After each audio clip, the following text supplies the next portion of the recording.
Mesdames et messieurs, bonjour. Merci de nous avoir rejoints derrière vos écrans pour participer à cette web conférence France Stratégie consacrée à l'impact socio-économique et environnemental du plan France Relance. Alors le thème de cette table ronde avec nos invités que je vais vous présenter dans un instant, vous le connaissez, les politiques environnementales du plan France Relance.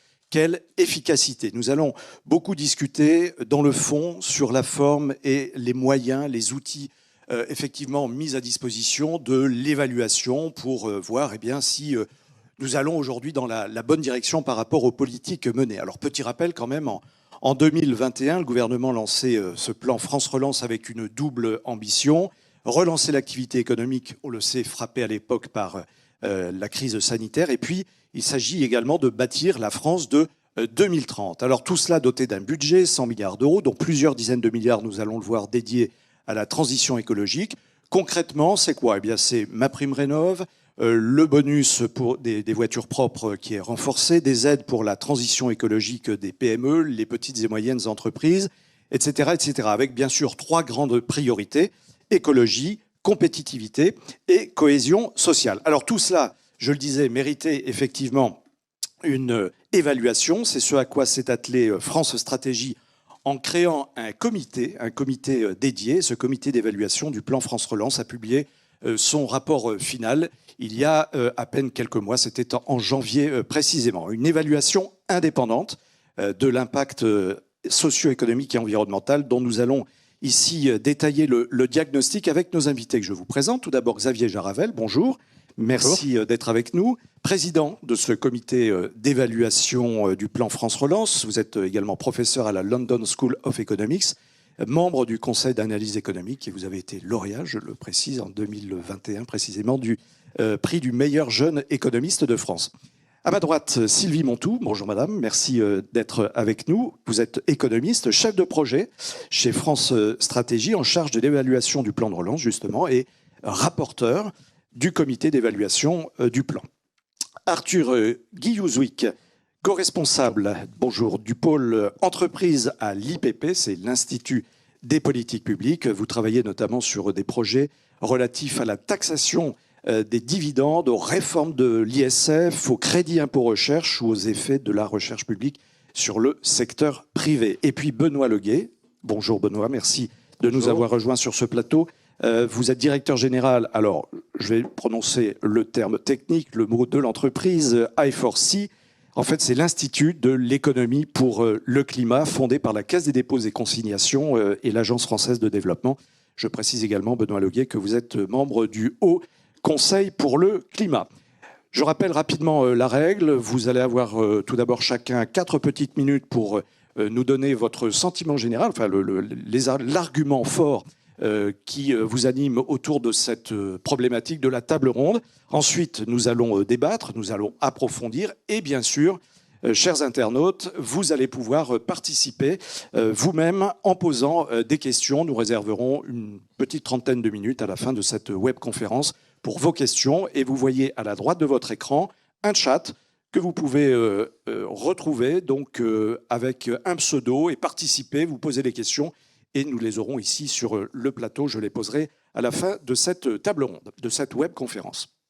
Xavier Jaravel, je me tourne tout d'abord vers vous. Alors, le comité d'évaluation du plan France Relance, ça mérite quelques explications, à la fois sur le fond et la forme. Un mot peut-être d'abord du comité en tant que tel, et puis comment vous avez travaillé.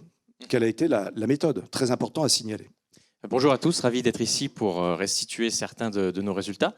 Donc c'est le dernier comité, en fait, la dernière année des travaux du comité. Il y a déjà eu 2 itérations auparavant. Et donc il s'agissait d'évaluer le plan de relance dans son ensemble. Il y avait 100 milliards d'euros, donc c'est une tâche titanesque par l'ampleur, juste en montant budgétaire, mais aussi la diversité des sujets. Les sujets écologiques sur lesquels on va revenir en détail aujourd'hui, mais il y a aussi des questions sur l'emploi, des questions sur la compétitivité, par exemple les impôts de production. Et donc on a mobilisé beaucoup d'acteurs, et dont plusieurs sont autour de cette table. Il y a une équipe permanente à France Stratégie que dirigeait Sylvie qui a fait le gros du travail d'analyse sur certains pans sur lesquels on va revenir aujourd'hui. Il y a aussi eu beaucoup de travaux de chercheurs, dont Arthur, sur voilà, certains pans spécifiques. Donc ça a fonctionné par appel à projet. On a lancé plusieurs appels à projet il y a plusieurs années, et ensuite plusieurs équipes de l'Institut des politiques publiques, de l'OFCE ont fait ensuite ces travaux, et des personnalités qualifiées comme Benoît qui aussi ont apporté un regard extérieur très important.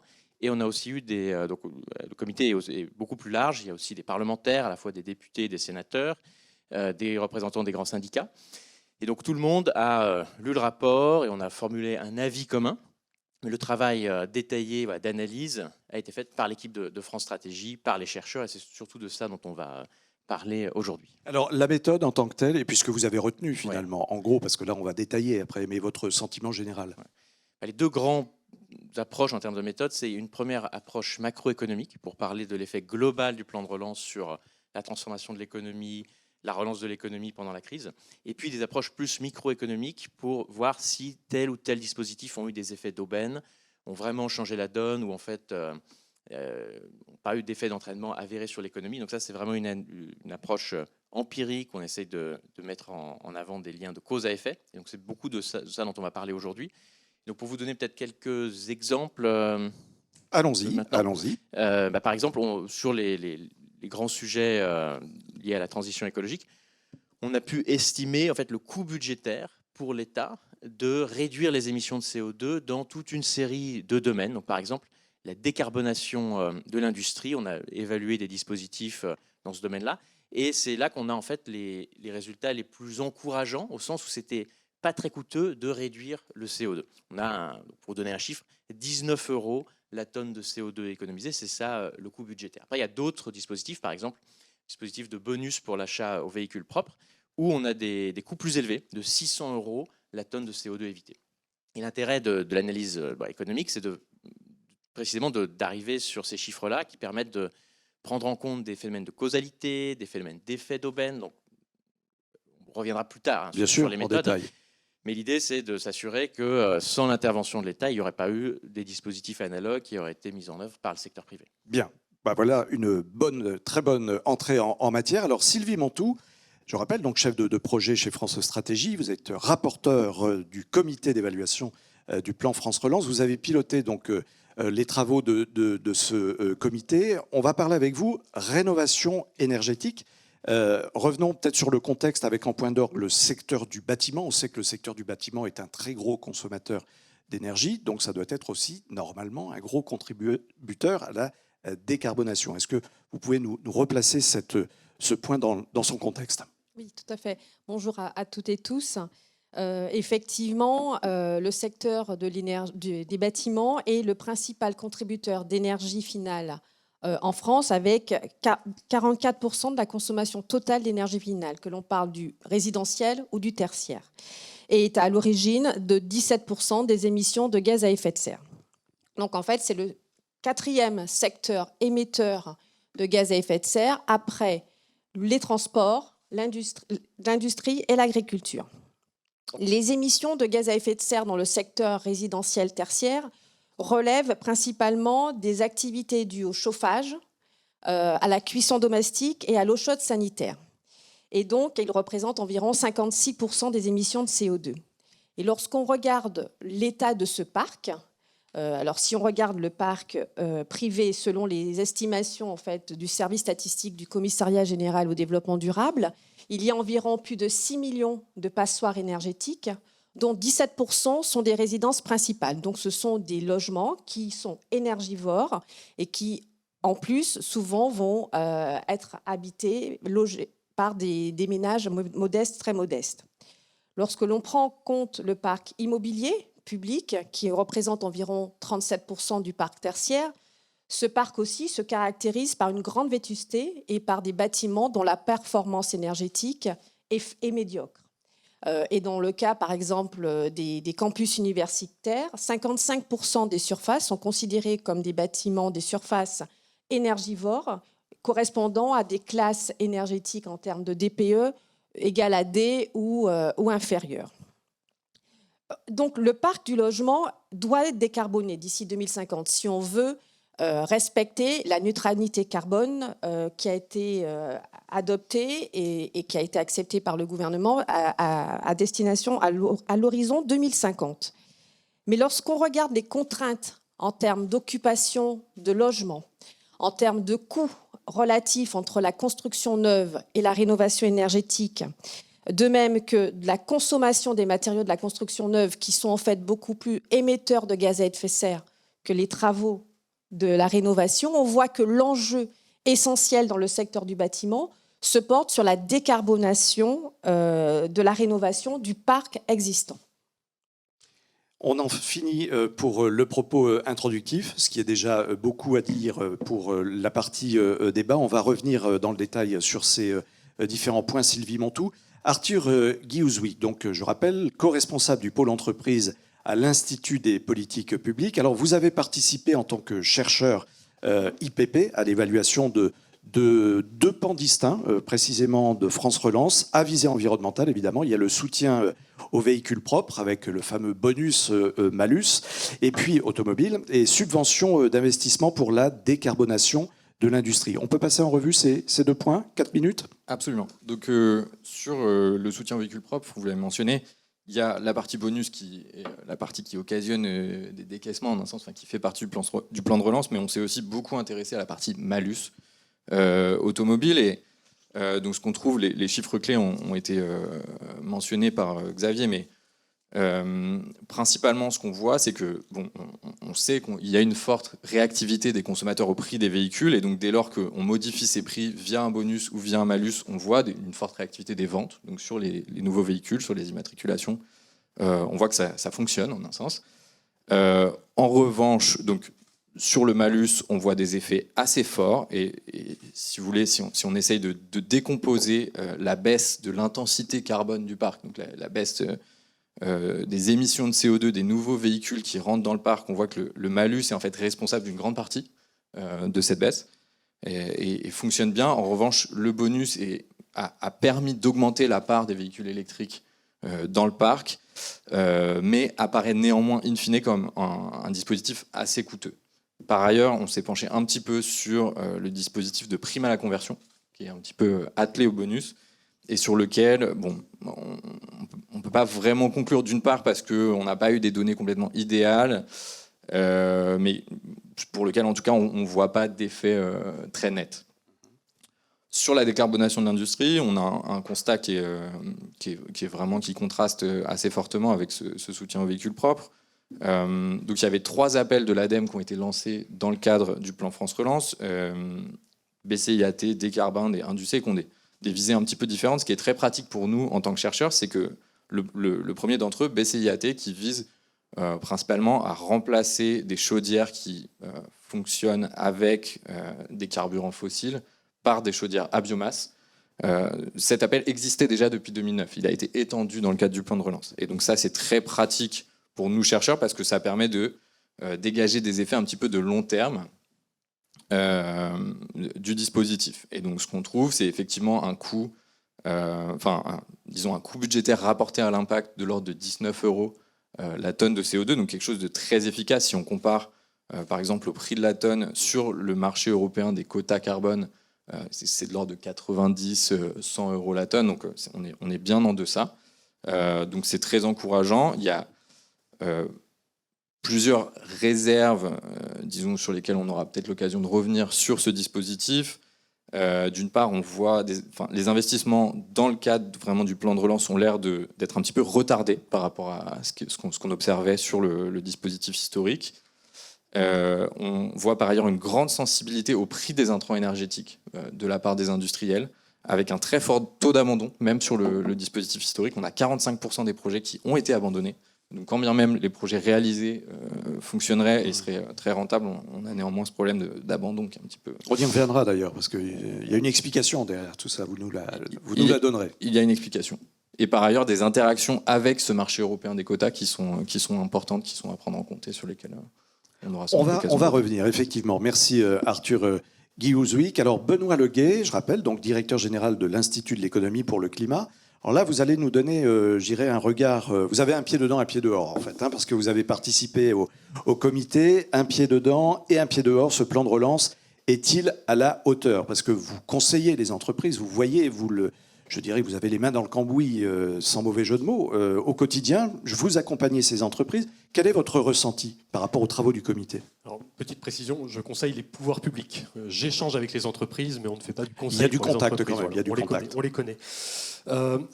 Effectivement, j'ai un pied dedans, un pied dehors, puisque je faisais partie du comité. Et en même temps, mon boulot, c'est aussi de challenger, comme on dit en bon français, les pouvoirs publics et de les inciter à faire mieux le coup d'après. Alors, quelques éléments. Premier point, cette évaluation du plan de relance était utile et indispensable.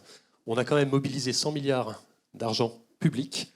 Alors une paille maintenant, avec quelques années après, on se dit finalement, c'est pas si cher.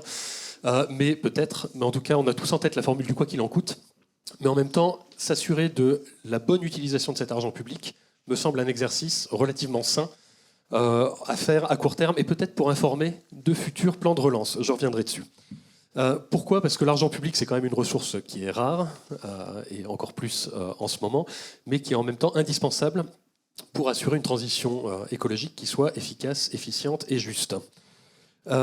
Et typiquement, ce que fait le rapport, donc on relève à certains moments de l'utilisation plus ou moins efficace d'argent public.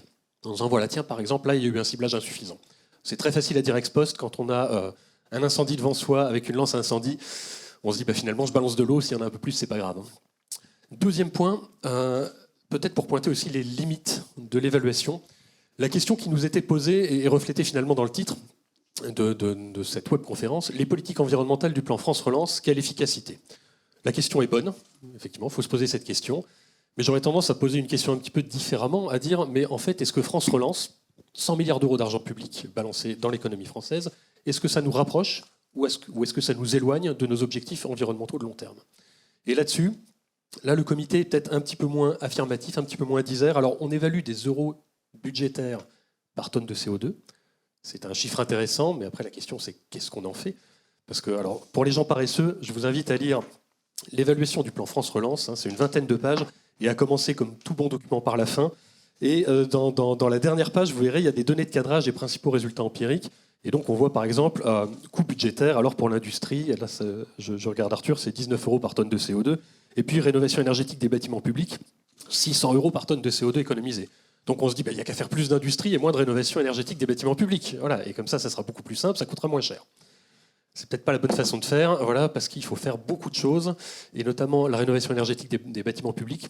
C'est de l'argent public. Là, je suis en train d'enfoncer des portes ouvertes. C'est pas très surprenant. Mais c'est bien de le rappeler de temps en temps. C'est bien de le rappeler, mais en tout cas, voilà, la question en fait à laquelle on n'a pas complètement répondu, c'est quelle est la contribution du plan France Relance à la trajectoire de long terme ?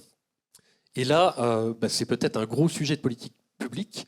Comment fait-on pour articuler objectifs de long terme avec des impératifs de court terme ?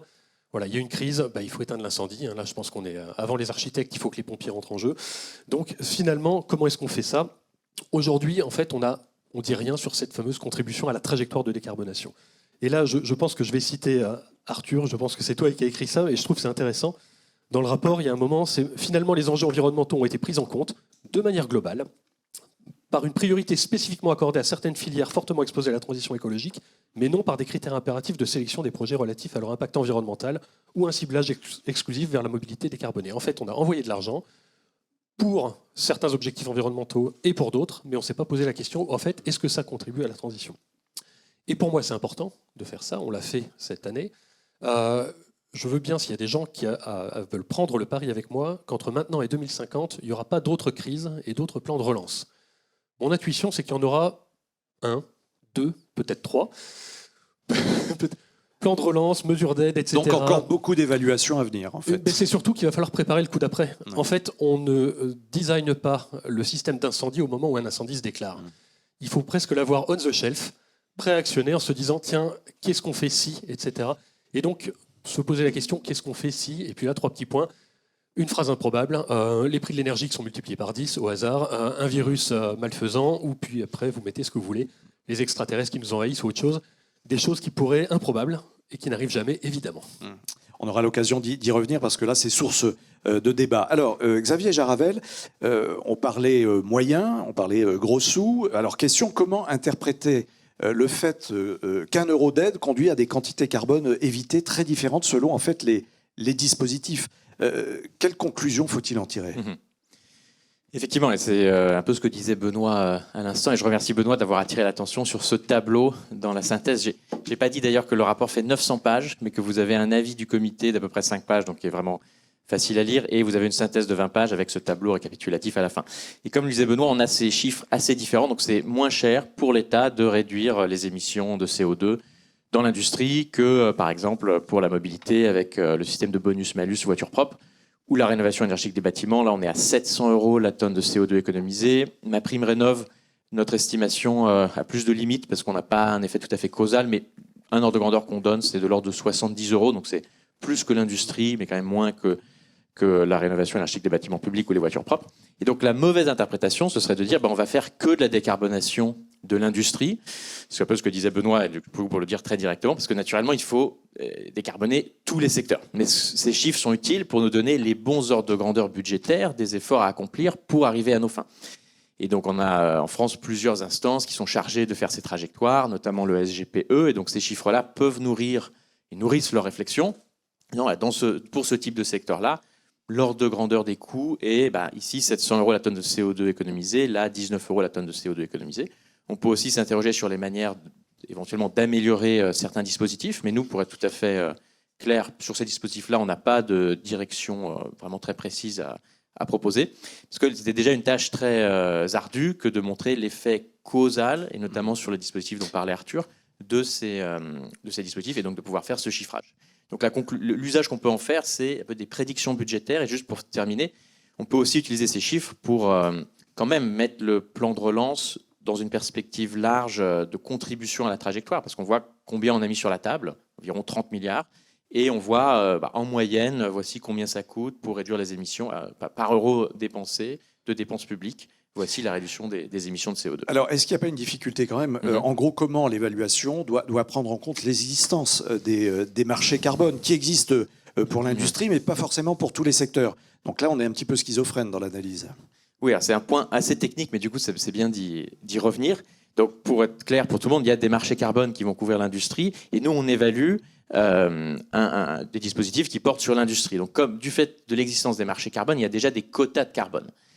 Et donc, en réalité, la réduction qu'on mesure, comme il y a des quotas, en fait, les quotas seraient respectés de toute manière. Donc, le vrai juge de paix, c'est l'évolution des quotas au cours du temps. En fait, la question, c'est à nouveau une question budgétaire. Combien ça coûte à la collectivité, à l'État, que de permettre l'atteinte de ces quotas carbone en réduisant suffisamment les émissions.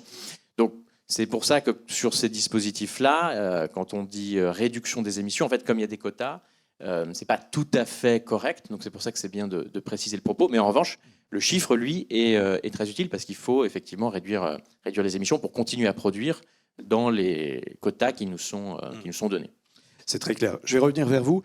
Sylvie Montou, question concrète. Comment est-ce que les dispositifs du plan de relance contribuent à la baisse des émissions carbone ? Est-ce qu'on peut l'évaluer, ça? Vous l'avez regardé de très près. Quelles sont vos conclusions? Alors oui, on l'a regardé de très près. Donc moi, j'interviens uniquement sur la partie rénovation énergétique aujourd'hui.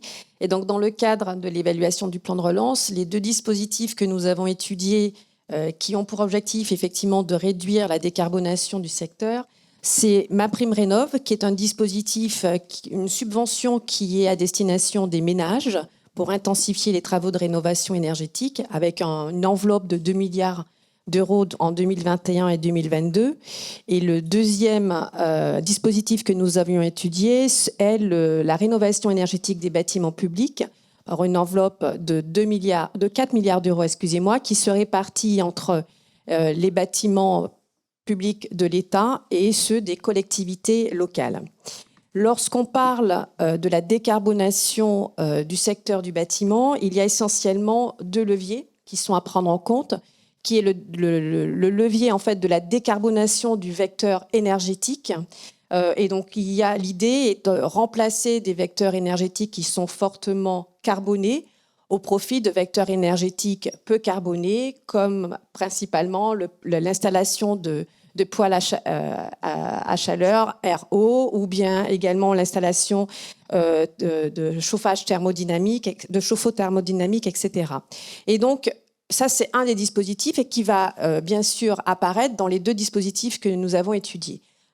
L'autre levier de décarbonation, c'est celui de l'amélioration de la performance énergétique, qui se traduit simplement par une baisse de la consommation énergétique avec un service énergétique qui est similaire. Et donc, ça se traduit en général par des travaux d'isolation qui sont performants et qui vont réduire la consommation énergétique des logements. Et donc, lorsqu'on regarde MaPrimeRénov', mais également le dispositif de la rénovation des bâtiments publics, ce sont des dispositifs qui sont différents. Donc, l'un est une subvention qui est directement versée aux ménages et qui a pour objet de financer des travaux qui ont été identifiés, et ces travaux étant identifiés à partir de leur performance énergétique, donc il y a des forfaits qui sont proportionnels à la performance énergétique de ces travaux. Donc on en a cité l'installation d'un poêle à chaleur RO, l'isolation des murs par l'intérieur ou l'extérieur, etc. Et lorsque l'on prend la rénovation thermique des bâtiments publics, là on a fait appel à l'État a lancé des appels à projets. Et là, ce sont des projets qui sont sélectionnés en fonction de critères qui vont être multiples, mais les principaux, c'est des travaux à gain rapide, c'est-à-dire des travaux dont le retour sur investissement va être rapide, et donc des projets qui vont être déployés très rapidement, et avec aussi des travaux dont la rénovation attendue est suffisamment, on va parler de rénovation globale, est suffisamment impactante pour qu'il y ait une réduction de la performance et une amélioration. On peut revenir sur le concept, justement, rénovation globale ou performante. Une petite définition, rapidement. Ah oui, une petite définition. Alors, je prends mes notes. Vous avez 4 heures. Malheureusement. Non, alors, la définition, en fait, pour la rénovation performante, c'est une notion qui vient de la loi climat et résilience, et qui dit, désolé, je lis, la rénovation énergétique est dite performante lorsque les travaux qui veillent à assurer les conditions satisfaisantes de renouvellement de l'air permettent de respecter les conditions suivantes. L'atteinte de la classe A ou B au sens diagnostic de la performance énergétique et l'étude de 6 postes de travaux de rénovation, l'isolation des murs, l'isolation des planchers, de la toiture, le remplacement des menuisiers extérieurs, la production de chauffage et d'eau chaude sanitaire. En fait, que veut dire cette définition ? Elle signifie que pour qu'une rénovation soit efficace, la plus efficace possible, il faut qu'elle cible des gestes qui soient performants et qui vont effectivement réduire la consommation énergétique et donc réduire les émissions de gaz à effet de serre, mais qui vont permettre aussi d'atteindre ce qu'on appelle un bâtiment basse consommation ou des bâtiments dont la performance énergétique est élevée, qui atteignent donc un niveau classe DPE A ou B.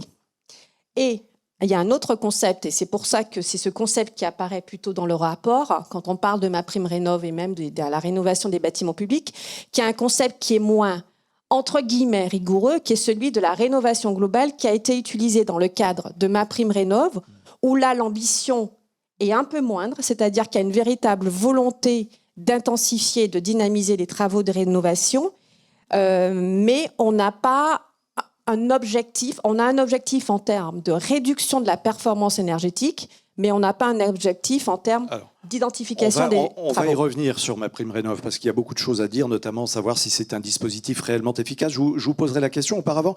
Arthur Guy-Ouzouik, les coûts d'abattement, on y revient si vous le voulez.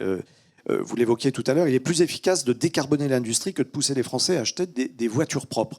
Est-ce qu'il n'y a pas un petit paradoxe dans cette affaire ? Alors, ouais, peut-être pour revenir sur, d'une part, donc un point évoqué par Benoît, qui est quelle est la contribution de ce plan à la trajectoire, donc la stratégie nationale bas carbone, enfin ce qu'on projette comme émission de l'économie française à terme, et un point qui a été évoqué par Xavier, des interactions avec le marché européen des quotas carbone, qui nous pousse à nous demander, donc certes on a un coût budgétaire par tonne de CO2 sur le dispositif BCIAT, donc la décarbonation de l'industrie qui est très faible et qui paraît être une aubaine pour la puissance publique dans le sens. Mais c'est à mettre en regard quand même de ce marché des quotas européens qui nous amène à nous demander, ces entreprises sont déjà soumises pour une grande partie d'entre elles à un marché des quotas européens des émissions de carbone. Et donc, pourquoi est-ce qu'on pense qu'il faut les aider ? Pourquoi est-ce qu'on pense que c'est une bonne idée de les aider alors qu'elles font face à un prix du carbone ? Et donc, si les investissements, s'il y a une valeur privée de réaliser ces investissements qui est positive en regard du coût d'émettre qui est fixé donc par ce marché des quotas carbone, et dans ce cas, elles devraient faire ces investissements d'elles-mêmes. Et donc, ça, c'est... ce que ça signifie plus précisément, c'est que dès lors qu'on enlève une tonne de CO2, qu'on permet de supprimer une tonne de CO2 émise par un établissement qui est couvert par le système de quota carbone, en réalité, on ne l'enlève pas vraiment. On la transfère. C'est-à-dire que cette tonne n'est pas supprimée. La trajectoire des quotas carbone, elle est fixe. Elle est fixée ex ante avec les partenaires européens. Et donc, on ne la supprime pas. En réalité, c'est une tonne qui est mise à disposition sur le marché des quotas et qui donc pourra être achetée par un industriel italien, un industriel polonais, un autre industriel français. Mais, ou alors, on pense que elle fait baisser le prix en un sens des quotas carbone, mais elle n'est pas supprimée. Donc, si on veut, le vrai coût de décarboner une tonne de CO2 dans un établissement qui est couvert par le système de quotas, c'est pas vraiment 19 €, c'est plutôt 19 € plus le prix de la tonne sur le marché des quotas, donc plutôt de l'ordre de 110, 120 €. Donc en prenant ça en compte, bon, tous les établissements ne sont pas couverts par le marché des quotas dans les bénéficiaires du dispositif, et donc on arrive plutôt à un coût global qui est de l'ordre de 60 € la tonne de CO2, ce qui est très bien en regard des autres dispositifs qu'on a pu regarder, mais qui fait réfléchir quand même sur l'opportunité d'investir massivement dans la décarbonation de l'industrie, alors même que, disons, il y a des interactions assez importantes avec d'autres dispositifs de politique publique. Alors, Benoît Leguet, vous évoquiez le sujet également tout à l'heure. Vous pratiquez, je disais, l'évaluation annuelle des investissements en faveur du climat. Quel est l'impact réel du plan France Relance sur les investissements verts? Est-ce que quand on met de l'argent, ça marche réellement? Alors là, je ne vais pas parler causalité. Effectivement, chaque année, on fait une évaluation des investissements en faveur du climat en France sur 3 secteurs, bâtiments, mobilité et infrastructures énergétiques. On regarde ça et on essaye de voir qui dépense quoi en termes de dépenses d'investissement entre les ménages, les pouvoirs publics, les collectivités, les entreprises, dans quel secteur, comment ça se finance. Et on inclut dedans alors non seulement les investissements au sens de la comptabilité nationale, mais également les biens de consommation durable et typiquement les véhicules. Un véhicule, ça dure à peu près 16 à 17 ans si ma mémoire est bonne, donc ça structure aussi les émissions dans la durée. On fait ça pourquoi? C'est parce qu'en fait, les émissions de demain et donc notre capacité à atteindre le net zéro en 2050 sont conditionnées par les investissements qu'on fait aujourd'hui. Et donc c'est pour ça que ça nous semble intéressant de regarder. Qu'est-ce qu'on voit? Et encore une fois, je ne parle pas de causalité. En 2020, on voit déjà que l'économie française souffre en termes d'investissement et l'économie carbonée souffre plus que l'économie décarbonée. On a vu un décrochage des investissements fossiles, essentiellement dû aux véhicules thermiques. Dès 2020, en fait, on a fait moins 20 milliards d'euros d'investissements fossiles. Et en fait, ça semble se maintenir. Je touche du bois. Ça semble se maintenir en fait dans la durée. Et en 2021, alors hasard ou coïncidence, on voit une augmentation des investissements en faveur du climat, plus 15 milliards. Dans la rénovation énergétique, dont a parlé Sylvie, dans les infrastructures de transport, de report modal, donc on va dire le ferroviaire, les transports en commun, et puis dans les véhicules électriques. Et donc là, encore une fois, je ne suis pas en train de parler de causalité, mais on observe ces variations d'investissement. Et ce qu'on voit au milieu, c'est qu'il y a eu le plan de relance. Donc moi, j'aurais tendance à dire, je ne fais pas de... en étant très prudent, bon, quand on met de l'argent public, bah oui, ça relance l'économie, ça tombe bien, c'est le sujet. Et en même temps, apparemment, ça relance plus l'économie verte que l'économie pas verte. Donc quelque part, on peut dire au doigt mouillé comme ça, on a des raisons de penser qu'il y a eu un impact globalement positif. Très bien. Xavier Jaravel, un peu dans la même veine, est-ce qu'on peut utiliser justement les résultats de cette évaluation dont on voit les chiffres qui sont très parlants? Est-ce qu'on peut utiliser ces résultats pour faire évoluer certains dispositifs? On en tire des conclusions, c'est le propre de l'évaluation. Et ensuite, il faut que ça rentre dans les esprits. Est-ce qu'on peut se servir justement concrètement de ces évaluations pour forger des politiques? Oui, tout à fait. Donc, je dirais qu'il y a peut-être deux approches un peu différentes pour l'utilisation des résultats du rapport. La première, c'est de se fonder sur les éléments descriptifs qu'on a obtenus. Donc, par exemple, MaPrimeRénov', on a pu décrire le ciblage du dispositif et voir qu'il bénéficiait surtout aux ménages les plus modestes, ce qui était ce qu'on souhaitait. On a pu estimer l'ordre de grandeur de l'effet de MaPrimeRénov' sur la décarbonation sur la base de calculs théoriques, sur des calculs d'ingénieurs. Donc là, on n'a pas une approche empirique causale, mais on a quand même, a priori, le bon ordre de grandeur. Et donc, ça permet d'identifier peut-être des problèmes manifestes sur certains dispositifs. Là, en l'occurrence, ça n'a pas été le cas. On ne peut pas dire que dans notre rapport, on ait trouvé un cas où le dispositif semble très largement manquer sa cible ou être très mauvais en termes d'ordre de grandeur. Mais je trouve que c'est intéressant de déjà montrer qu'il y a cette approche-là de l'évaluation, où déjà sur la base d'éléments descriptifs, on pourrait identifier des problèmes manifestes. En l'occurrence, ça n'a pas été le cas. Et après, il y a l'aspect plus causal pour s'attaquer aux effets d'aubaine et être plus précis et dire voilà, il y a certains dispositifs qui marchent mieux que d'autres, et donc on pourrait arrêter un tel, reprendre un tel autre. Donc je pense que les progrès qu'on a fait avec ce rapport, c'est de montrer que sur plein de dispositifs, on peut faire ces analyses causales, et notamment grâce aux travaux de chercheurs comme Arthur. La réalité, c'est que pour l'instant, ces résultats ne sont pas vraiment utilisés pour faire évoluer les dispositifs, mais aussi parce qu'on n'a pas pu avoir des résultats de type causal sur toutes les mesures. Et donc, pour être concret, ce que je dirais, c'est que si on réfléchit plutôt au plan à venir, comme disait Benoît, il y a plein d'autres plans qui vont être mis en œuvre, que ce soit des plans de relance ou des plans d'investissement. Par exemple, dans France 2030, qui est en partie recoupé par France Relance, qui est le plan d'investissement de 50 milliards à horizon 2030, il y a aussi beaucoup de dispositifs sur la transition écologique. Et le gros de ce plan, c'est des appels à projets. Donc on peut utiliser exactement les mêmes méthodes dont on a montré ici qu'elles pouvaient marcher pour avoir un effet causal, où est-ce qu'il y a un effet d'aubaine, où est-ce qu'il n'y en a pas, quels sont les coûts réels. Et donc on pourrait systématiquement se dire, on va utiliser toutes les données qu'on a, on va suivre les lauréats, les non-lauréats, et utiliser les mêmes méthodes qu'on a fait pour ce plan, pour suivre au fil de l'eau, voir ce qui marche, ce qui ne marche pas. Et un pays qui a fait ça à assez grande échelle, c'est les États-Unis, après la crise de 2008. Et en l'occurrence, c'était sur des politiques environnementales. Et il y a des chercheurs qui ont montré que certains types d'aides qui étaient tôt dans la vie de l'entreprise avaient un gros effet d'entraînement, d'autres un peu plus tard dans la vie de l'entreprise avaient un effet d'aubaine. Et du coup, ils ont arrêté certains dispositifs, renforcé d'autres. Donc ça, c'est quelque chose qu'on pourrait faire, qu'on devrait faire. Alors, on verra également avec Benoît Leguet tout à l'heure quelles recommandations vous faites au pouvoir public, justement, et aux politiques pour aller dans ce sens. Auparavant, Sylvie Montou, on parlait tout à l'heure donc de la fameuse MaPrimeRénov'. Est-ce que c'est un dispositif aujourd'hui efficace parmi tous ceux qui existent et que l'on vient de citer?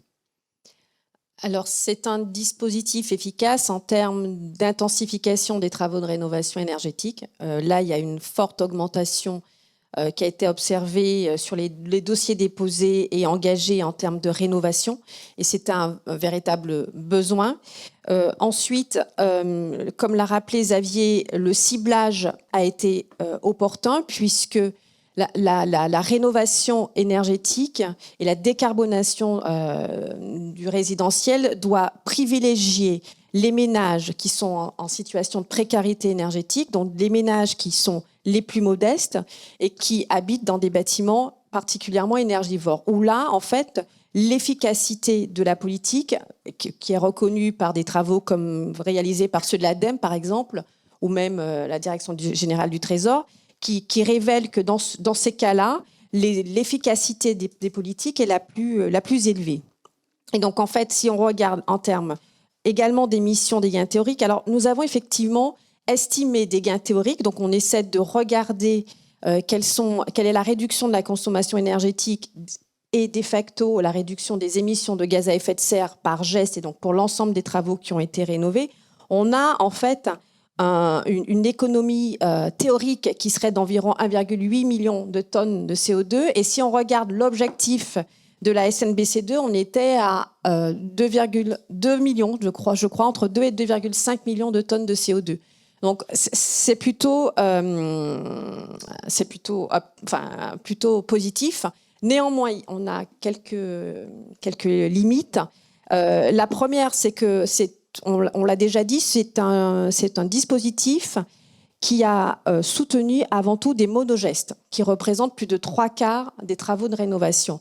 Or, ce résultat est contre-intuitif et il va à l'encontre de la définition même d'une rénovation globale et performante, aussi bien par la loi climat-énergie, mais également par les travaux de l'ADEME et du Commissariat général au développement durable, qui insistent pour mettre en avant la nécessité de réaliser des travaux qui sont hautement performants dans un temps court et qu'il y ait une articulation, parce que vous pouvez réaliser un geste qui est performant, mais si vous ne prenez pas en compte le bouclage énergétique et que vous ne regardez pas l'articulation entre les gestes, le geste global peut être moins efficient. Mais est-ce qu'il n'y a pas une difficulté pour ce qui est des copropriétés, par exemple? Parce que là, ça pose un autre problème, finalement.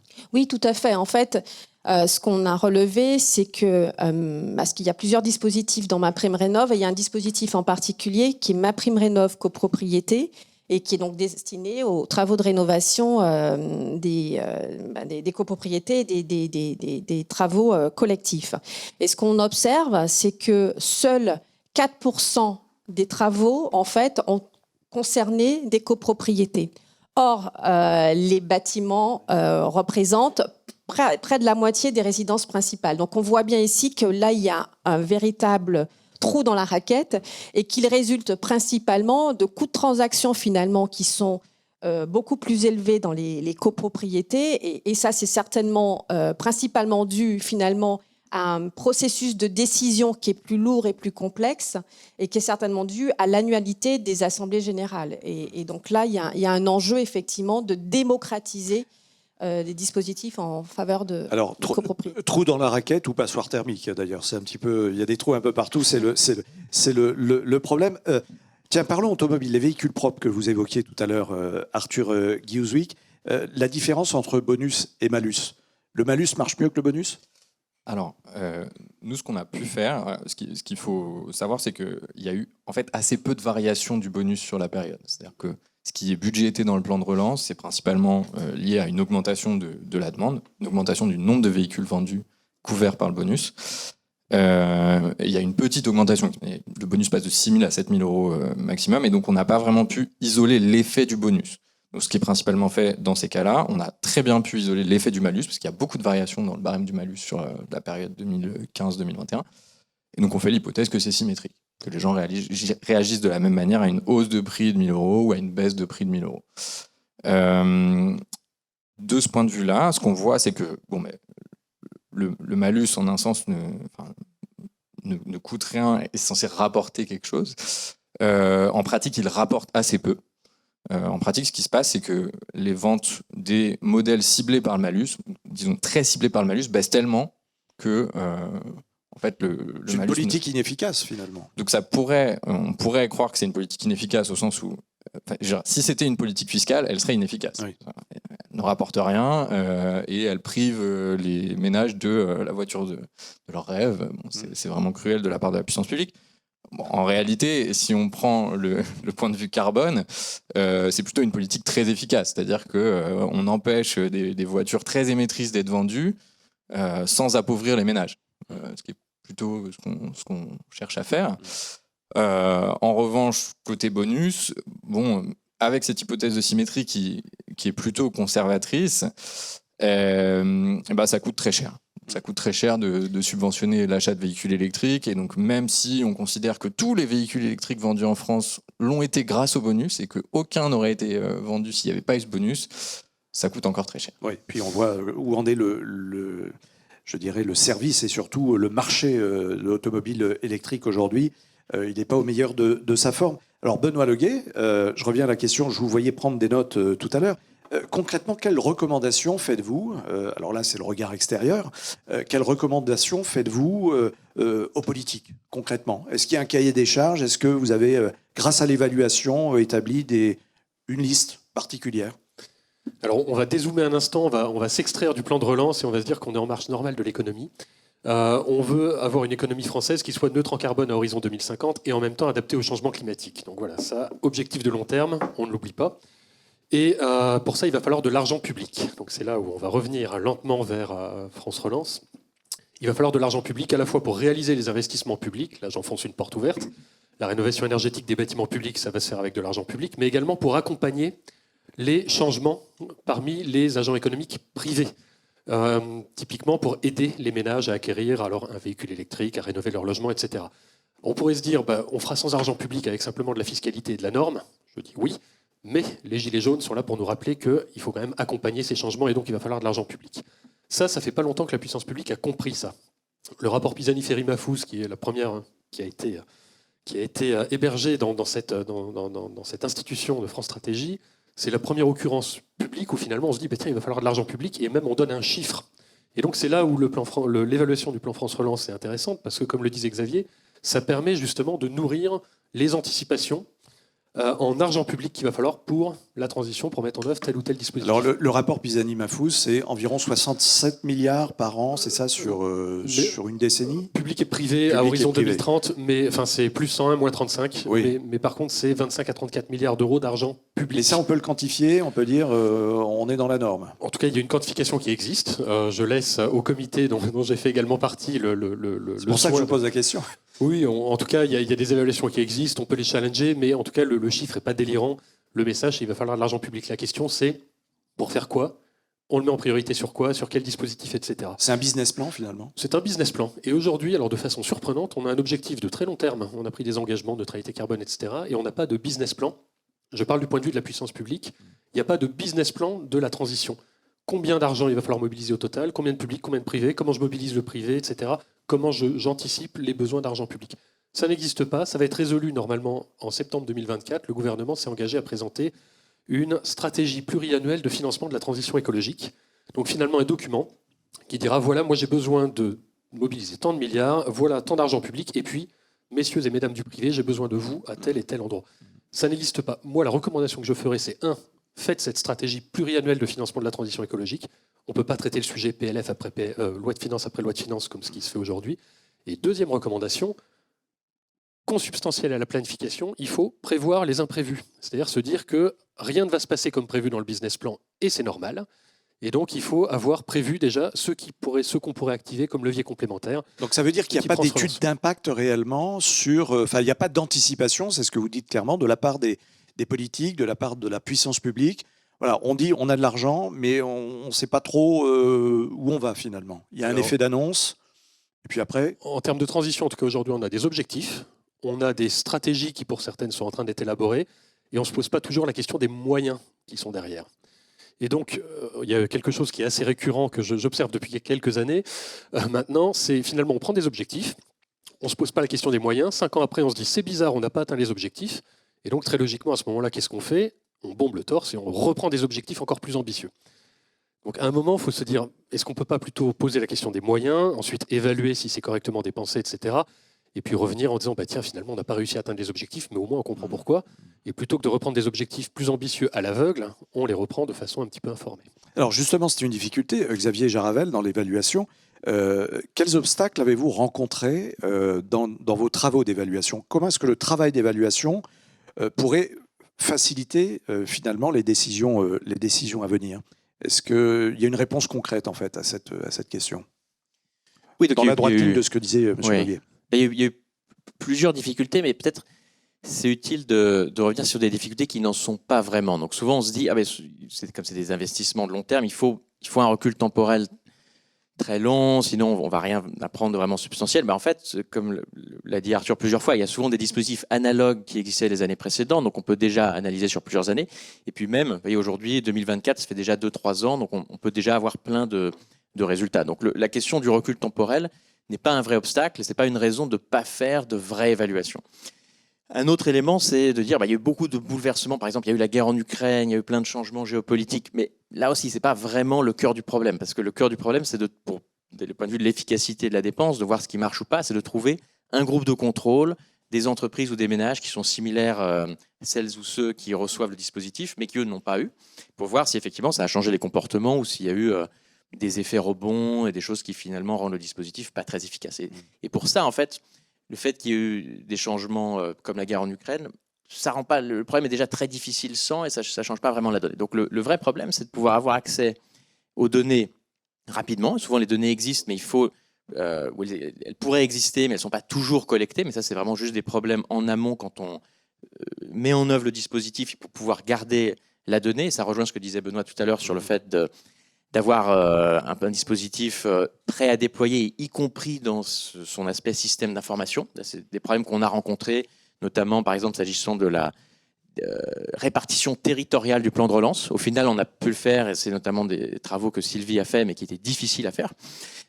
Et au final, on a dû retrouver que c'était assez bien réparti, mais ça pourrait être fait plus simplement en changeant les systèmes d'information. Et l'autre élément, qui est peut-être le plus important, c'est d'avoir des données sur les lauréats et les non-lauréats des dispositifs quand vous faites des appels à projets. On fait très souvent des appels à projets, et je l'ai dit, c'est aussi le cas pour le plan France Relance. Et c'est pas faute de le répéter tout le temps, mais il faut encore le répéter.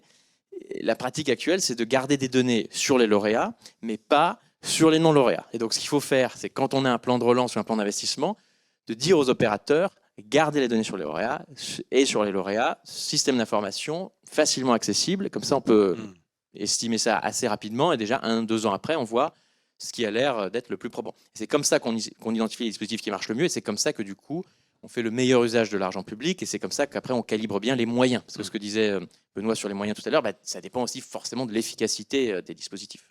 Alors justement, Sylvie Montou, comment aller plus loin? Pardon, vous souhaitiez réagir, oui? Ouais, donc si je peux Allez-y. enchérir un petit peu sur ce que disait Xavier. Donc, non seulement effectivement garder l'information sur les lauréats et sur les non-lauréats, sur les rejetés, c'est très utile. Et en général, en plus de cela, il y a un critère en fait assez objectivable qui permet de dire qui a été lauréat et qui ne l'a pas été. Souvent, ce critère est objectivable, mais il n'est pas enregistré. Il y a une espèce de score qui est calculé par l'administration de manière plus ou moins formelle.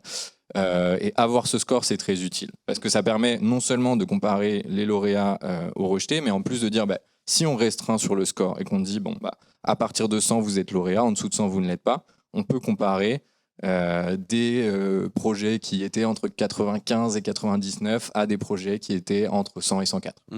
Avoir des comparaisons qui ont vraiment un sens en termes de prise de décision de la part de la puissance publique de financer ou pas, et d'avoir du coup des groupes qui sont les plus comparables possibles. Et ça, c'est vraiment quelque chose de crucial dans la démarche d'évaluation. Sur ce point, Xavier Jaravel? En ce sens, c'est effectivement très utile d'avoir ce type de classement des lauréats et des non-lauréats. Et en même temps, on veut le faire d'une manière pragmatique. Donc, si on demande un classement extrêmement granulaire, les opérateurs vont dire il faut qu'on décaisse le plan, c'est un plan de relance. Même si c'est un plan d'investissement, peut-être qu'il avance quand même assez vite.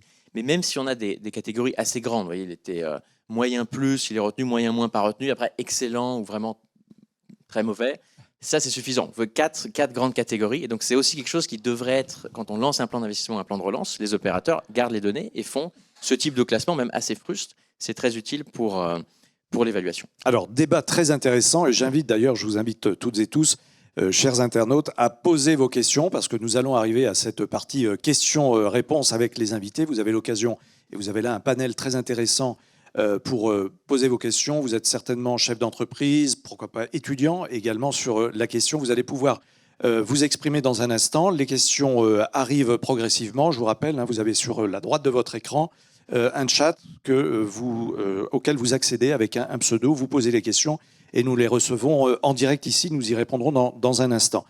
Sylvie Montou, on y est, ça y est. Comment aller plus loin dans la démarche d'évaluation? Est-ce qu'on sait concrètement aujourd'hui, au vu de ce que l'on sait, concrètement et objectivement, est-ce qu'on sait où l'on va?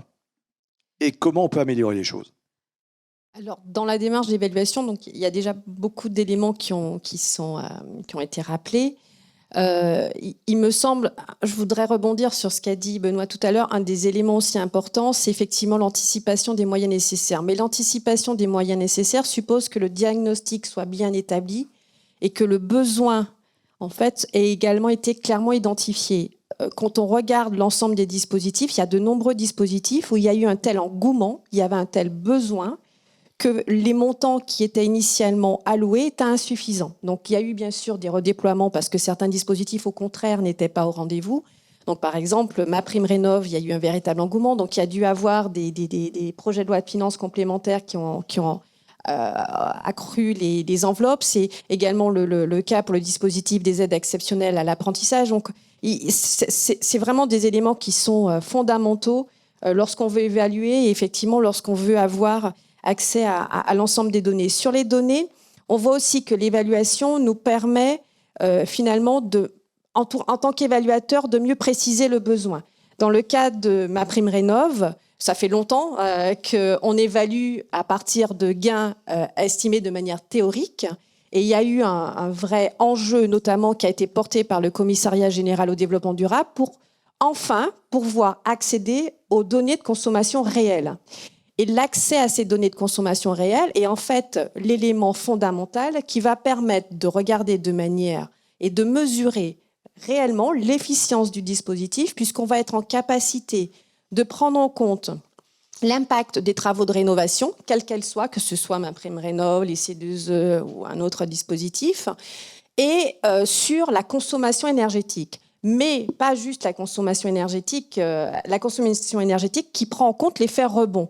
Parce que dans les gains théoriques, il y a deux soucis avec les gains théoriques. C'est que, on peut avoir des gains théoriques qui sont sous-estimés par rapport aux gains réels ou au contraire surestimés.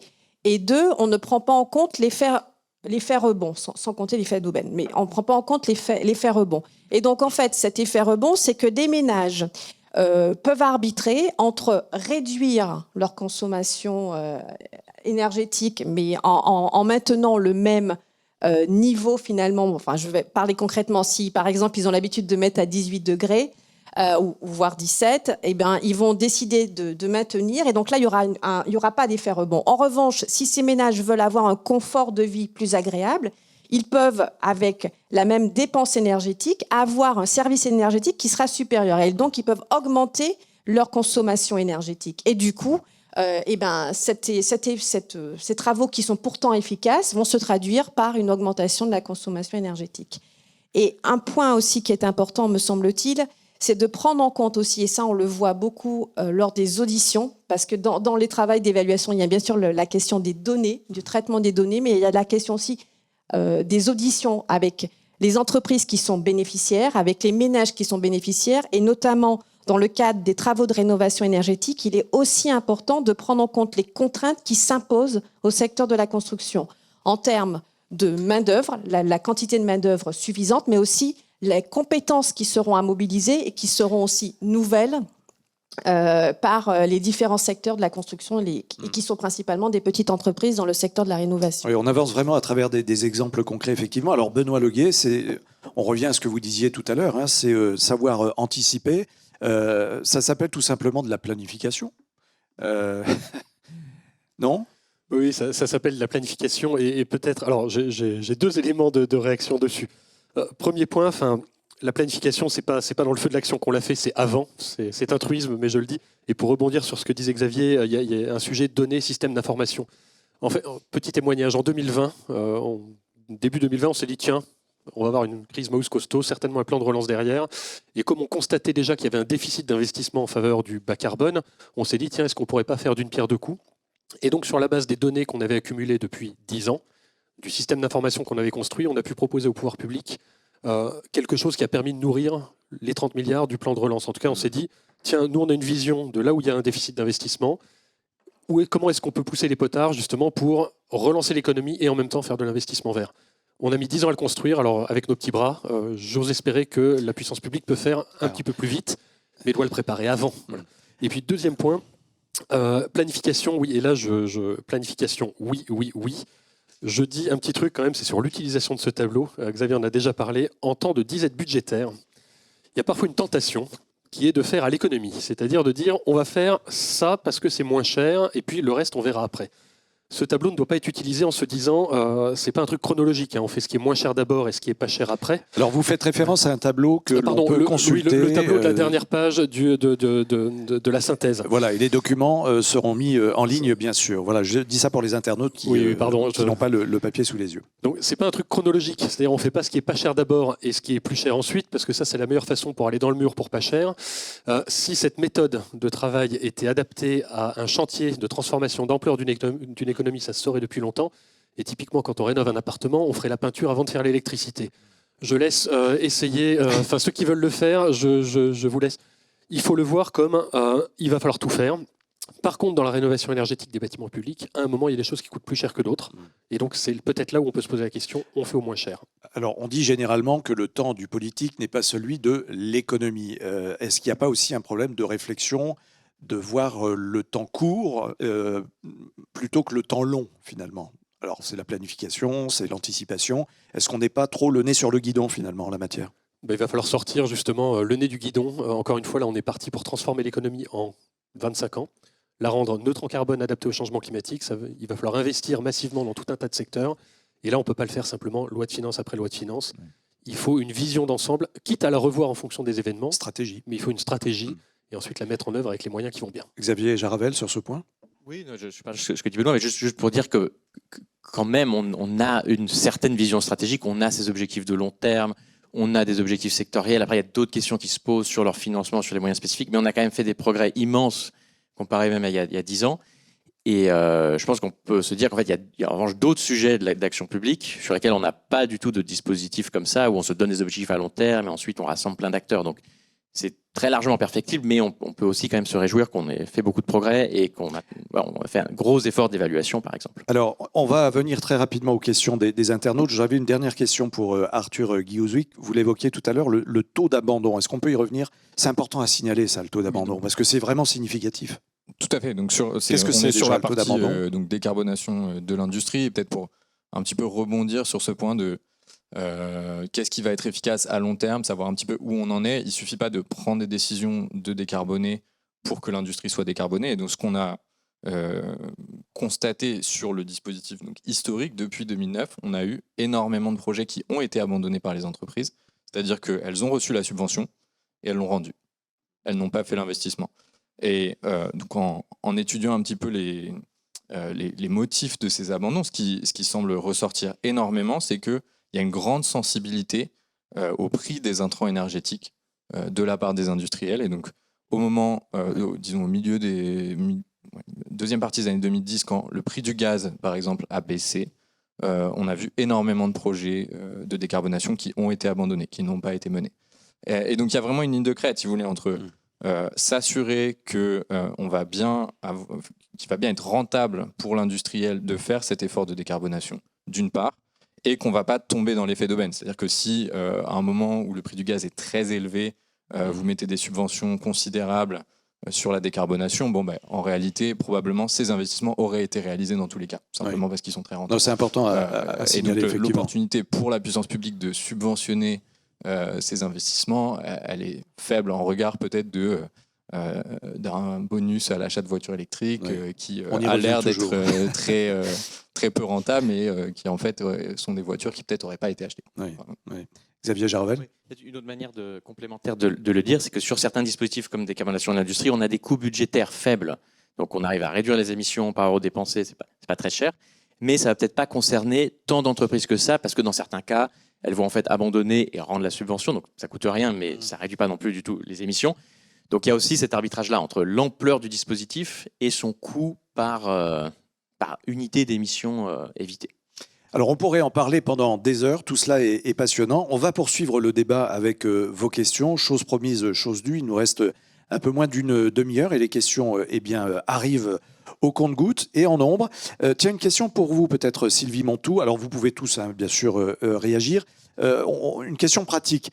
Comment le dispositif MaPrimeRénov' diffère-t-il du crédit d'impôt pour la transition énergétique? Qu'en est-il de l'accompagnement à moyen terme de MaPrimeRénov'? Prenez le micro, voilà. Désolée.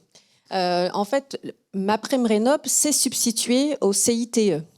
Dans un premier temps uniquement destiné aux ménages modestes, et il a été ouvert lors du plan de relance à l'ensemble des ménages, donc le ménage supérieur et intermédiaire. Et il va donc, comme je l'avais dit initialement, en fait, c'est un dispositif qui est une subvention qui est allouée aux ménages en fonction et qui s'ajuste en fonction de leur niveau de revenu. Et ce sont des forfaits qui dépendent de la performance énergétique des gestes. Si on prend par exemple le cas de la rénovation globale, c'est vraiment un dispositif qui va privilégier les ménages modestes et très modestes. Donc il y a un forfait, mais il y a également une prise en charge d'environ de 35 à 50% de l'ensemble des travaux de la rénovation au profit des ménages modestes et très modestes. Et ce dispositif n'existe pas, par exemple, pour les ménages supérieurs et intermédiaires où eux, ils ne bénéficient que du forfait. Et ça, c'est très important parce qu'effectivement, les dispositifs ont un coût. Et même quand des dispositifs sont rentables, donc même s'ils sont rentables, mais ils sont rentables à long terme pour des ménages modestes et très modestes, elles ne peuvent pas, en dépit de cette rentabilité, supporter le coût lorsqu'elles ont des revenus qui sont nettement inférieurs et où le reste à charge resterait important. Alors, je reste avec vous, Sylvie Montou. Autre question pratique. Quels sont les outils théoriques ou pratiques pour analyser les relations cause-effet de la rénovation des bâtiments. Ça, c'est votre secteur. Oui, effectivement. Mais en fait, c'est le gain théorique. Il est estimé par l'ADEME et le service statistique du Commissariat général au développement durable. Et c'est un gain énergétique qui après est traduit en gain de réduction des émissions de CO2. Et ce gain est traduit par geste. Et quand on parle de gain théorique, c'est qu'en fait, il est basé sur une enquête, qui est l'enquête Trémi, qui analyse les rénovations qui sont effectuées par les ménages et qui va prendre, bien sûr, donc en fait, on aura des pondérations qui prend en compte la réduction du gain qui sera réalisé par des audits, par exemple, en fonction du vecteur énergétique initial, en fonction de la surface du bâtiment, de la localisation, etc. Et en fait, les équipes vont donc produire une estimation moyenne par geste.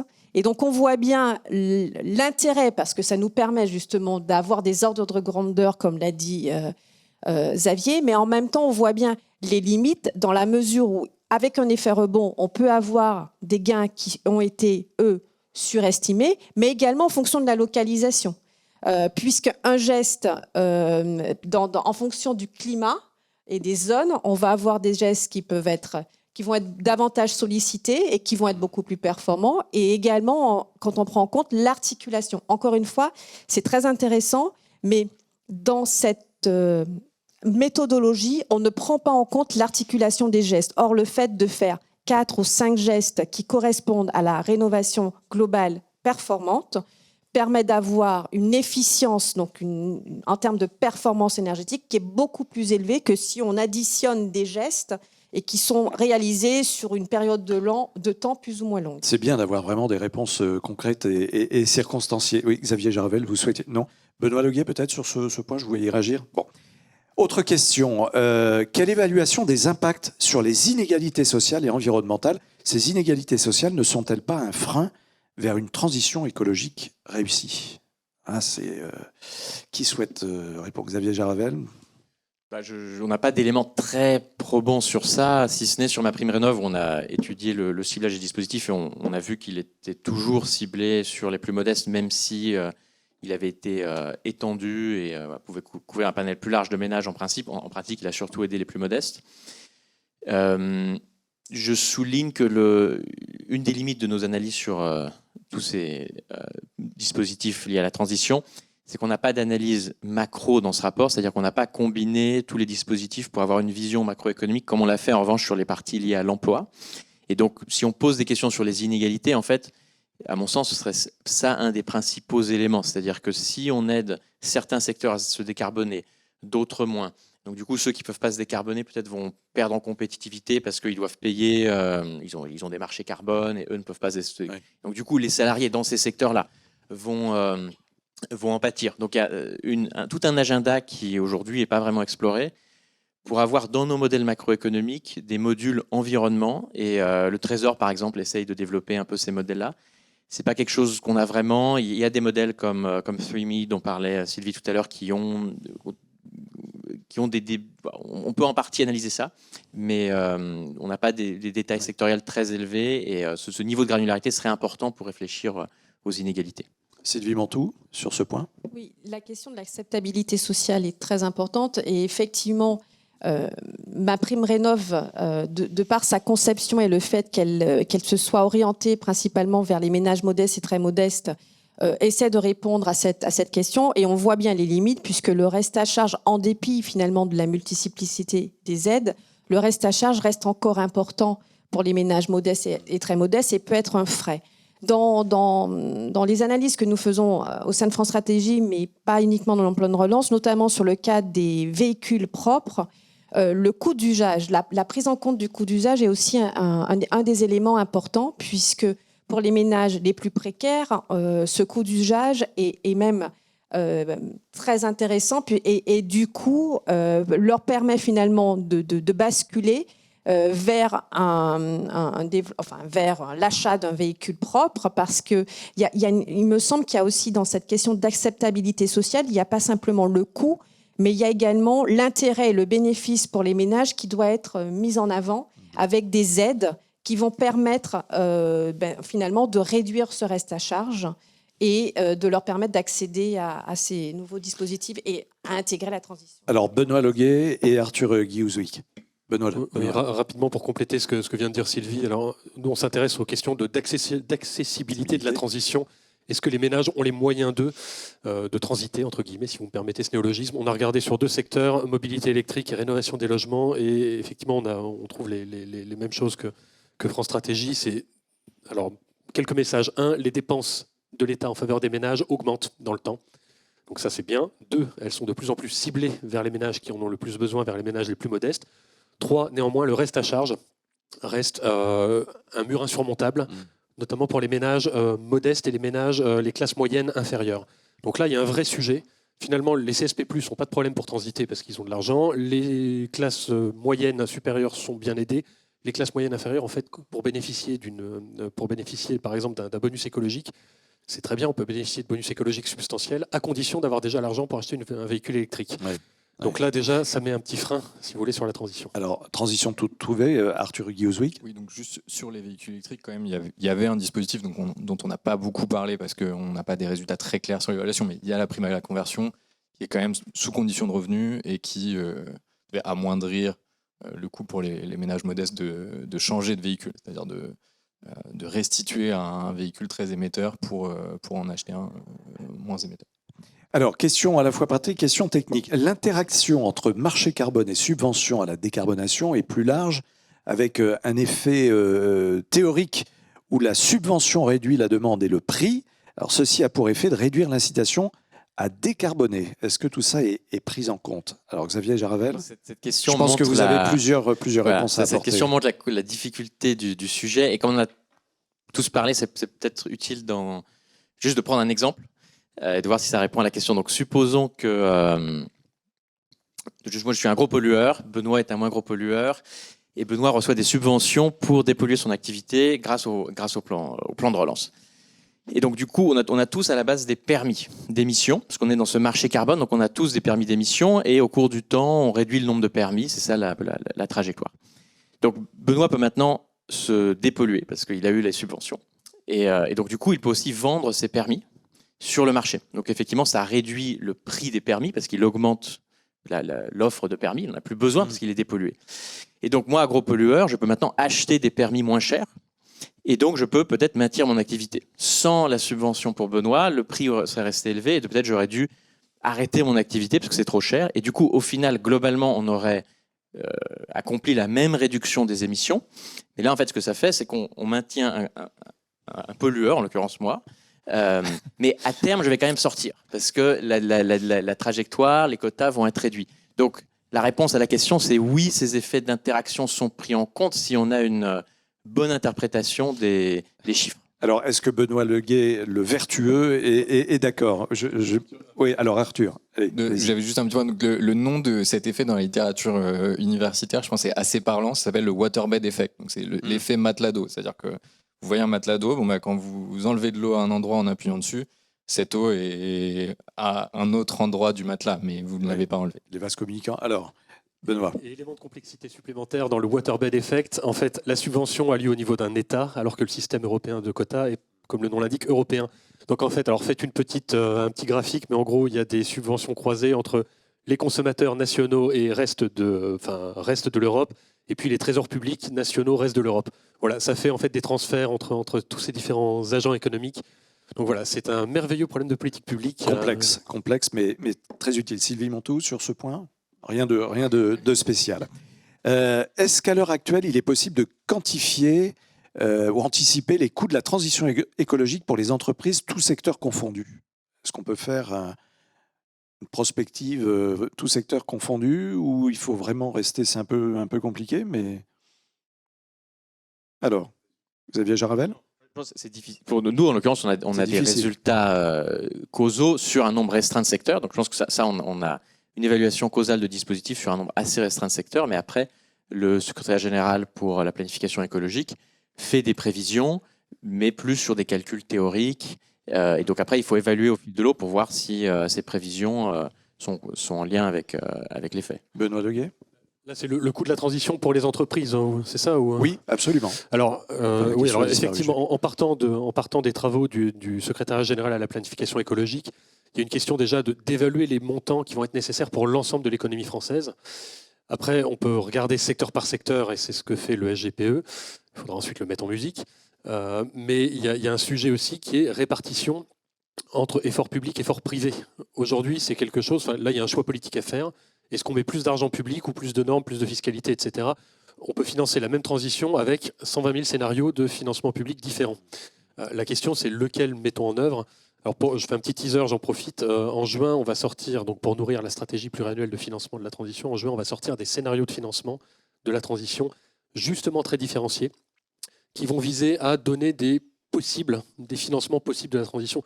Nous, on n'est pas là pour décider, on est là pour essayer de faire en sorte que les décideurs ensuite se posent les questions et puis décident. Vous viendrez nous en reparler. Arthur Guihouzouik, sur ce point. Oui, donc en plus de ça, je dirais que donc, sur le coût pour les entreprises, il y a aussi ce qu'on appelle le risque de fuite de carbone qui est à prendre en compte. C'est-à-dire que s'il n'y a pas du tout d'investissement public, le coût pour une entreprise qui, disons, est obligée de rester sur le territoire national, elle va y faire face et éventuellement elle fera faillite si ce coût est trop élevé.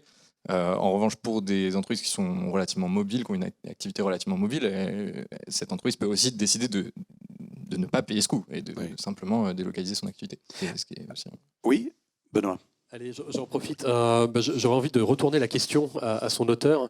D'après lui, quel est le coût pour la transition de son entreprise ? C'est le genre de question qu'il faut se poser dans le cadre notamment des discussions européennes autour de la CSRD et d'élaboration de plans de transition. Moi, si j'étais un patron d'entreprise, j'aurais tendance à faire aussi un business plan de la transition de ma propre entreprise. Comment je vais être compatible avec un monde neutre en carbone et adapté au changement climatique ? Quels sont les capitaux qu'il va falloir que je mobilise et comment je vais financer tout ça ?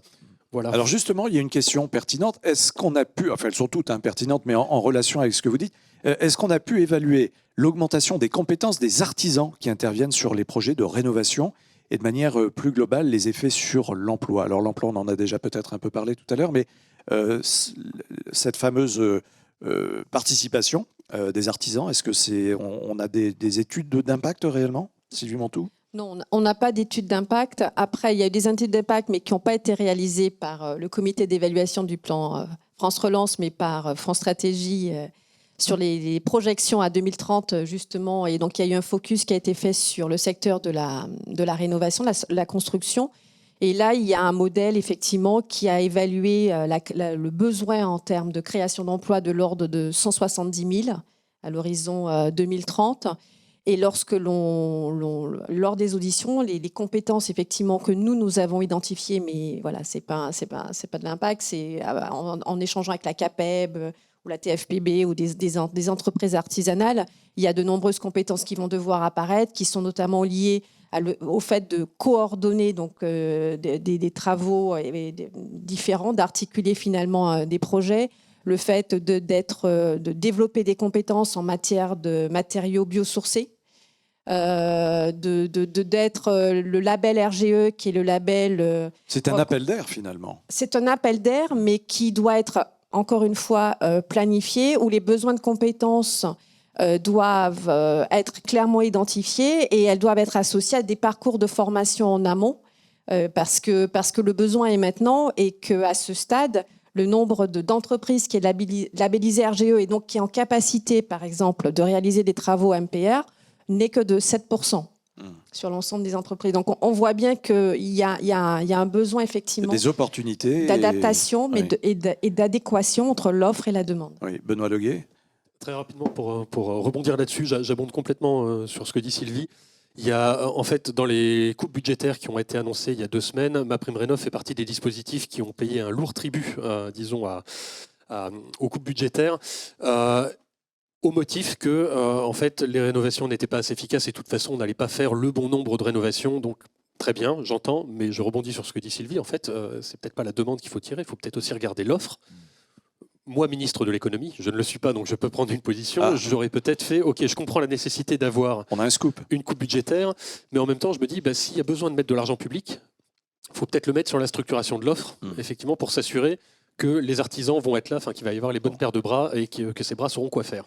Le message est lancé en tout cas. Arthur Guiuzwick. Juste pour faire un petit peu de publicité, donc il y a une équipe en ce moment à l'Institut des politiques publiques qui travaille sur MaPrimeRénov, sur l'évaluation de MaPrimeRénov, avec un focus assez fort sur les entreprises qui réalisent les gestes et voir quelles entreprises en bénéficient, quels sont les effets sur la performance de ces entreprises, etc. Alors, il nous reste encore une bonne dizaine de minutes. N'hésitez pas à poser vos questions. Donc, je rappelle, vous avez sur la droite de votre écran, chers internautes, un chat. Vous y accédez avec un pseudo et vous posez des questions qui nous arrivent en direct ici. On a très peu parlé des territoires finalement. Il y a une question très importante. Comment le plan de relance a été déployé au niveau des territoires? Parce que ça, c'est important aussi. Il n'y a pas la centralisation, il y a aussi ce qui se passe dans les bassins d'emploi, ça c'est important. Qui veut répondre? Alors, Sylvie Montou. Alors, le déploiement territorial est finalement divers en fonction du dispositif. Effectivement, il n'y a pas eu qu'une centralisation, puisque l'ensemble des montants engagés du plan de relance ont bénéficié à l'ensemble des territoires. Donc ça, c'est une des analyses que nous avons faites.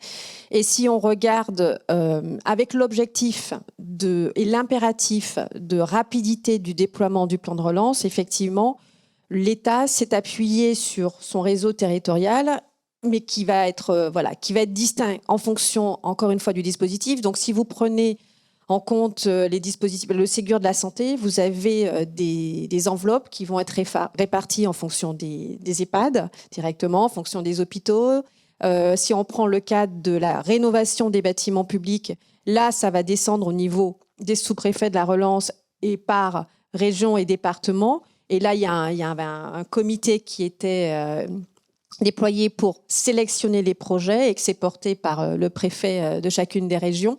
Et donc, ça passe également par ce qu'on appelle la dotation spécifique à l'investissement, qui est en fait un dispositif qui existait déjà, que les collectivités territoriales maîtrisaient, et du coup, les subventions sont arrivées très rapidement. Et d'ailleurs, c'est une des spécificités du plan de relance français, c'est que par rapport aux autres plans de relance européens, on a été l'un des premiers à déployer aussi rapidement et à avoir un taux d'engagement et de décaissement aussi rapide en Europe. Xavier Jarvel. Oui, juste pour à nouveau souligner que le travail du comité, notamment de Sylvie, sur ça est très intéressant, parce que vraiment le comité a pu localiser tous les différents, pas tous, mais les 2 tiers du plan de relance ont pu être territorialisés. Donc quand même 1 tiers, on n'a pas réussi à territorialiser, ce qui revient aux enjeux de disponibilité des données. Et le risque, c'était que comme c'est un plan qui met pas mal l'accent sur l'offre, avec la transformation de l'économie, la compétitivité, la transition écologique et énergétique, on aurait pu se dire ça va être peut-être très concentré sur les grands centres d'innovation, sur les centres déjà compétitifs. Et en fait, c'est pas ce qu'on a trouvé. C'est assez bien équilibré au sens où les subventions sont proportionnelles globalement à la masse salariale. Donc, si vous avez plus d'activité économique, vous recevez quand même plus de plans de relance, mais par rapport à la masse salariale, il n'y a pas d'éléments qui interpellent particulièrement. Et en fait, ce que ça veut dire, c'est qu'il y a des dispositifs suffisamment différents. Certains comme MaPrimeRénov qui vont plutôt cibler des ménages modestes et des zones économiquement moins favorisées, et d'autres comme la décarbonation de l'industrie. Il faut qu'il y ait de l'industrie, et donc ça va être une zone qui est plus florissante économiquement. Benoît Leguet. Je ferai réagir aussi peut-être Arthur sur ce point. Oui, peut-être pour rebondir. Alors, dans les territoires, il y a un acteur clé qui s'appelle les collectivités locales.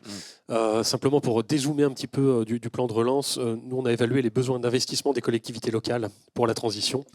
Et en fait, ce qu'on voit, c'est qu'elles vont devoir faire x2 par rapport à ce qu'elles font aujourd'hui, dès demain, pour faire simple. La question, c'est comment elles vont le faire.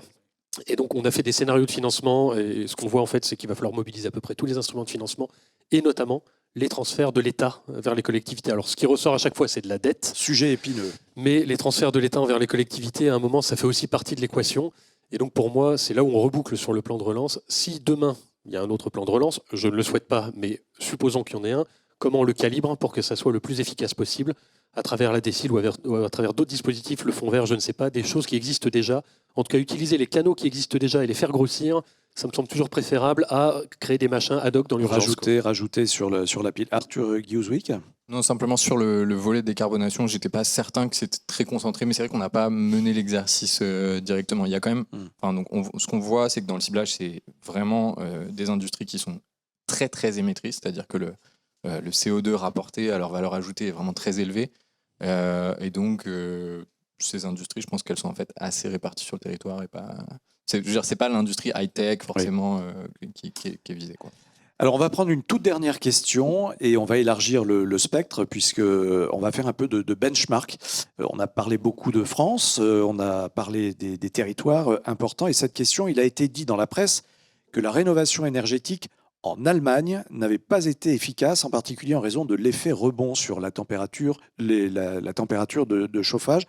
Y a-t-il un effet rebond en France et en fonction des types de ménages? Qui souhaite répondre? Xavier Jaravel. Juste un début de réponse, et mes collègues compléteront. Alors, ça ne fait pas partie des travaux de notre rapport, mais il y a une étude récente du Conseil d'analyse économique qui s'approche un peu de ce sujet-là, où il regarde les différences d'émissions en fonction de la performance énergétique de votre logement. Donc, vous avez le DPE, et vous avez donc des différences théoriques d'émissions en fonction de vos classes DPE. Et ils ont pu comparer avec des données d'une grande banque française les émissions et ils voient que les différences constatées sont en fait beaucoup plus faibles que les différences théoriques. Donc il y a effectivement un effet rebond qui n'est pas de 100%, mais qui est assez fort. Et je ne me souviens pas si ils analysent la différence en fonction du type de ménage, mais en l'occurrence, les données le permettraient. Donc si ça n'a pas été fait, on pourra leur demander. Sylvie Mantoux. Oui, sur l'effet rebond, c'est effectivement ce qu'on doit prendre en compte. Au-delà de l'analyse qui a été faite récente par le CAE, c'est ce que va essayer de mesurer le CGD, le Commissariat général au développement durable, justement, avec l'idée que normalement, on pourrait éventuellement s'attendre que cet effet rebond touche davantage les ménages précaires, qui pourraient aspirer à avoir un certain confort qui serait nettement supérieur grâce aux travaux et aux coûts supportés. Mais on n'en a finalement aucune idée, à part qu'effectivement, et en plus, cet effet rebond est certainement aussi différencié en fonction des territoires. Dans les régions où le climat est doux, cet effet rebond ne devrait pas forcément être très, très important. Et il va être peut-être d'autant plus important dans les zones où il y a une précarité énergétique la plus forte. Et là, on voit bien, quand on regarde la répartition des passoires énergétiques, ça n'est pas du tout uniforme. Benoît Leguet. Peut-être. Sur l'effet rebond, en fait, il y a un instrument de politique économique qui est efficace pour éviter l'effet rebond, c'est la tarification du carbone. Ça sert quand même aussi à ça. Alors, il va y avoir un deuxième système européen d'échange de quotas qui va arriver sur le bâtiment en 2027, 1er janvier 2027. Et donc, à ce moment-là, ça permettra aussi de donner une incitation aux ménages pour ne pas utiliser plus d'énergie. Mais, ça veut dire aussi qu'à ce moment-là, il serait de bon ton que des rénovations énergétiques ambitieuses aient déjà été faites. Parce que sinon, on va avoir le deuxième effet qui se coule. Ça ne sera pas les gilets jaunes, mais ça sera je ne sais pas quoi. En tout cas, il vaut mieux prévenir que guérir. En tout cas, faire des rénovations énergétiques, oui.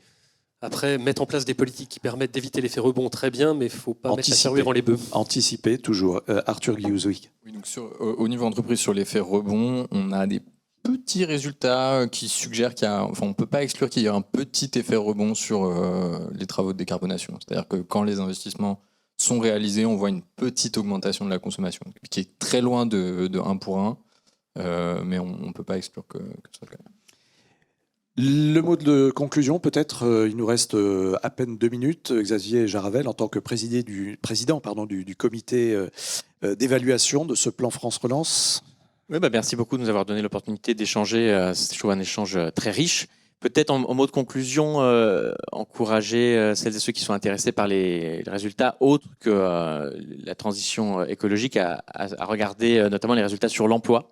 On a mentionné plusieurs fois le tableau en fin de synthèse qui résume aussi les éléments quantitatifs dont on dispose sur l'emploi. Et donc, globalement, on a eu des résultats plutôt encourageants sur des dispositifs comme l'aide exceptionnelle à l'apprentissage ou les mesures ciblées sur la rénovation des bâtiments, avec des coûts de l'ordre de 20 000 € par emploi créé pour l'apprentissage ou de 60 000 € par emploi créé pour les mesures liées à la rénovation.